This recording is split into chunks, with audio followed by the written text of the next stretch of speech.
ગાંધીનગર જિલ્લાના દહેગામ તાલુકા ખાતે આવેલા એસટી ડેપોના શૌચાલયમાં પાણીની ગંભીર સમસ્યા જોવા મળી આવી છે. તો પાણી 1 કલાક આવે અને 4 કલાક બંધ રહેતું હોય છે. ત્યારે છેલ્લા ઘણા સમયથી આ સમસ્યા હલ ન થતાં અસંખ્ય મુસાફરો પરેશાની ભોગવી રહ્યા છે. દહેગામ એસટી ડેપોની ચાલતી ગંભીર બેદરકારીથી દરરોજ એસટી ડેપોમાં અસંખ્ય મુસાફરો પરેશાન થવાની નોબત આવી રહી છે. આ એસટી ડેપોમાં જાહેર શૌચાલય આવેલું છે અને આ જાહેર શૌચાલયમાં 1 કલાક પાણી આવે અને 4 કલાક બંધ રહે છે.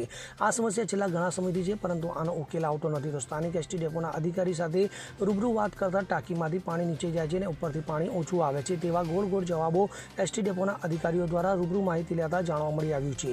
પરંતુ મુસાફરોને આ શૌચાલયમાં જવું હોય તો પાણી વિના શું કરે અને રાતના સમયે ઘણી સમસ્યા ઉપસ્થિત થાય છે. તો એસટી ડેપોના તંત્રની આવી લાલિયાવેડી ક્યાં સુધી ચાલશે? પાંડાને વાંકે પકાલીને ઢામ આપવા જેવી પરિસ્થિતિનું નિર્માણ થયું છે. તો એસટી ડેપોમાં દરરોજના અસંખ્ય મુસાફરોની અવરજવર હોવા છતાં એસટી ડેપોના અધિકારીઓ દ્વારા કોઈ તકેદારી લેવામાં આવતી નથી. અગરસિંહ ચૌહાણ સાથે CN24 ન્યૂઝ, હરસોલી, દહેગામ. હવે જુઓ દેશ દુનિયાની તમામ ખબરો તમારી આંગળીના ટેરવે. ઉઠાવો મોબાઈલ અને Google Play Store પરથી ડાઉનલોડ કરો અમારી CN24 ન્યૂઝ મોબાઈલ એપ.